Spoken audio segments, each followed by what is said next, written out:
두 번째, 오직 기도로 승리하십시오입니다. 우리는 우리의 능력을 과소평가하는 경향이 있습니다. 우리에게 엄청나게 놀라운 하나님의 능력이 있는데 이를 발휘하지 못하는 경우가 많습니다. 이야기 하나를 소개합니다. 어떤 사람이 천국에 올라갔는데 자기 이름 편말 앞에 50개의 포장된 선물이 놓여 있었습니다. 그런데 주님이 2개만 주시는 겁니다. 물었습니다. 주님, 제 이름으로 50개가 배정되어 있는데 왜 2개만 주시나요? 주님께서 대답하셨습니다. 내가 50개의 능력을 내게 주었는데 너는 2개밖에 사용하지 않았단다. 여러분, 우리의 정체성은 무엇입니까? 우리는 삼위일체 하나님의 형상으로 지음받은 존재입니다. 우리는 왕같은 제사장이고 거룩한 나라이며 하나님의 소유인 백성입니다. 그리스도와 함께 십자가에 못 박힌 우리는 예수 그리스도의 능력 안에서 살아가는 존재입니다. 우리의 아버지는 전능하신 하나님입니다. 그렇다면 우리를 통하여 하나님의 경이로운 역사가 일어날 것입니다. 이보다 더 큰 일을 보리라 하리라 말씀하신 하나님은 언제나 놀라운 일을 우리를 통하여 행하십니다. 우리에게 이러한 엄청난 하나님의 능력을 가장 무서워하는 존재가 누구일까요? 바로 사탄이겠죠. 사탄은 이 사실을 우리가 알아차리길 원하지 않습니다. 그래서 지속해서 낙담의 덫을 우리에게 던집니다. 너는 아무것도 아니다. 그건 이루어지지 않는다. 우리가 힘이 없고 연약한 존재라는 인식을 끊임없이 심어줍니다. 그런데 사탄의 이러한 메시지를 면밀히 파악한다면 그건 나의 능력을 겨냥하는 것이 아니라 전능하신 하나님, 내 안에서 역사하시는 하나님의 능력에 정면 도전하는 것입니다. 우리가 사탄의 속임수에 귀 기울이면 우리는 계속해서 하나님의 능력을 제한해버리는 것입니다. 그러나 실제로 우리의 삶에서 어떠한 일이 일어납니까? 믿음으로 기도할 때 하나님의 능력이 나타나서 의료진도 믿을 수 없는 질병의 치유가 일어납니다. 변하지 않을 것 같은 사람이 변화합니다. 극심한 정신질환도 회복됩니다. 하지만 사탄은 기도의 능력이 발휘된 좋은 사례에 주목하게 하지 않고 이루어지지 않았던 사례를 보게 만듭니다. 오늘 본문 말씀에도 26절에 보면 예수님이 하나님으로서 능력을 행하셨는데 사람들은 귀신이 나갔다라고 하지 않죠. 아이가 죽었나 보다라고 말하면서 하나님의 능력을 축소하듯이 우리에게 왜곡된 시선, 틀린 관점으로 보게 만듭니다. 그런데 생각해 보십시오. 기도했는데 치료되지 않았다면 그건 하나님의 능력이 없어서 그렇게 된 것입니까? 그렇지 않죠. 셋 중 하나입니다. 첫째, 하나님의 뜻이 아닐 수 있습니다. 그런데 이럴 경우에 당사자는 치유되지 않았더라도 당사자를 포함한 주변 사람들이 이 모든 과정을 경험하면서 다른 변화가 일어나는 놀라운 하나님의 역사가 일어납니다. 둘째, 하나님의 때가 아닐 수 있습니다. 나를 포함한 여러 사람의 기도가 모여 100년 뒤에 마치 얀 후스가 억울한 죽음을 당했지만 그 이후 100년 뒤에 루터를 통하여 종교개혁이 일어났듯이 후대의 하나님의 능력이 나타날 수도 있습니다. 우리가 오늘 주목할 주제는 세 번째 사례에 해당하는데 바로 하나님의 능력을 신뢰하지 않고 기도의 능력을 사용하지 않아서 우리가 사용하지 않아서 하나님의 능력이 우리가 기도하지 않으니 가로막혀서 아무런 능력이 일어나지 않는 경우입니다. 28절 귀신을 쫓아내지 못한 이유를 제자들이 물었을 때 예수님은 29절에서 분명하게 말씀하십니다. 오직 기도로만 쫓아낼 수 있다. 기도하면 하나님의 능력을 경험할 수 있다는 말씀입니다. 그런데 이 말씀은 무엇을 또 의미하냐면 너희는 왜 기도하지 않았느냐?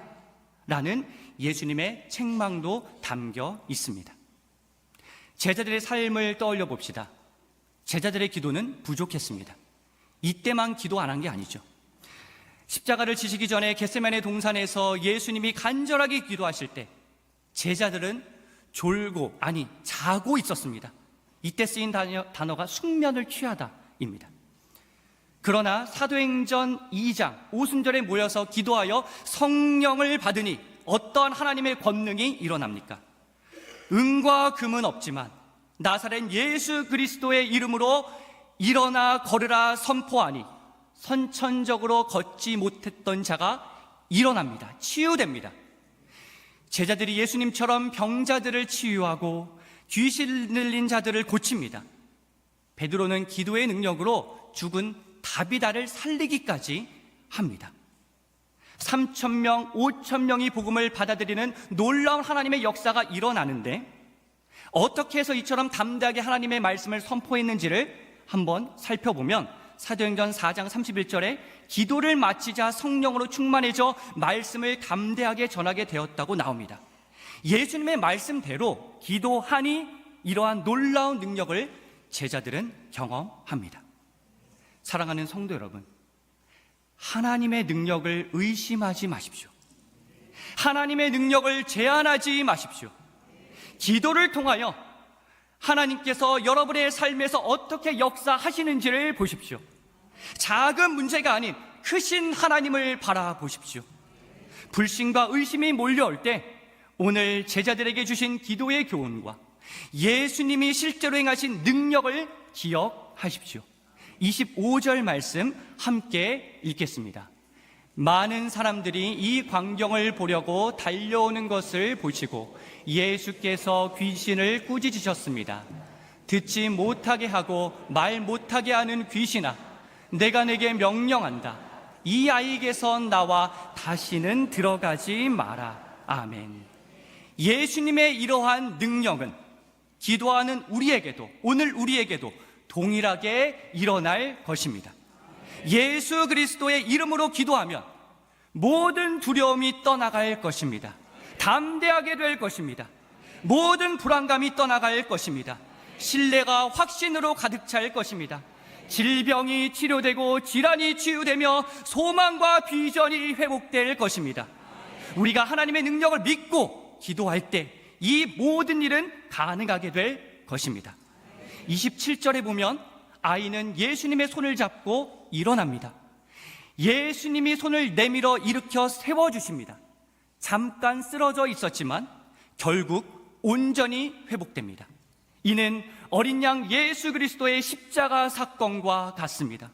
십자가의 죽음은 완전한 죽음이 아니고 3일 후에 부활하시는 생명의 시작입니다. 우리는 잠시 쓰러져 있는 상황에서도 3일 뒤에 부활하신 주님을 바라볼 수 있어야 합니다. 결국에 우리는 승리할 것이고 반드시 우리는 일어설 것이기 때문입니다. 기도하겠습니다. 이 시간 기도하실 때 하나님의 능력을 제한했던 우리를 주여 용서하여 주소서. 오직 믿음으로, 오직 기도로 승리하는 삶을 살도록 주여 인도하여 주시옵소서. 다 함께 주여 한번 부르고 통성으로 기도하겠습니다. 주여, 오 거룩하신 하나님 아버지, 주님을 의심하고 주님을 부인했던 우리의 모든 죄를 주님 앞에 낱낱이 구하며 회개합니다. 하나님 아버지, 이 작은 문제보다 크신 하나님, 나의 질병과 나의 어려움과 나의 아픔보다 그 크신 하나님을 바라보지 못했던 우리의 모든 죄악을 주님께 용서를 구하오니 주여 용서하여 주시옵소서.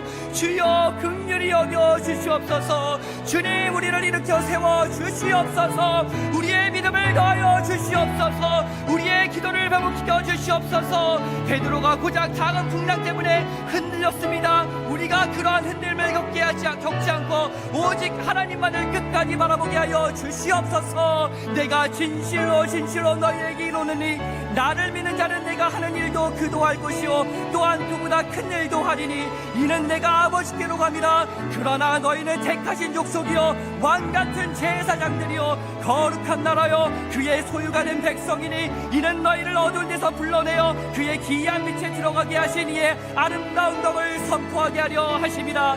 근신하라 깨어라 너희 대적 마귀가 우를 사자같이 두루 다니며 삼킬 자를 찾나니 너희는 믿음을 굳건하게 하여 그를 대적하라. 잠깐 고난을 당한 너희를 친히 온전하게 하시며 굳건하게 하시며 강하게 하시며 털을 견고하게 하시리라. 오 하나님 아버지, 오직 하나님만을 믿으며 신뢰하며 기도의 자리로 나아가오니 우리를 붙드시며 우리에게 말씀하시는 그 주님의 음성만을 듣고 그 음성에 집중하게 하여 주시옵소서.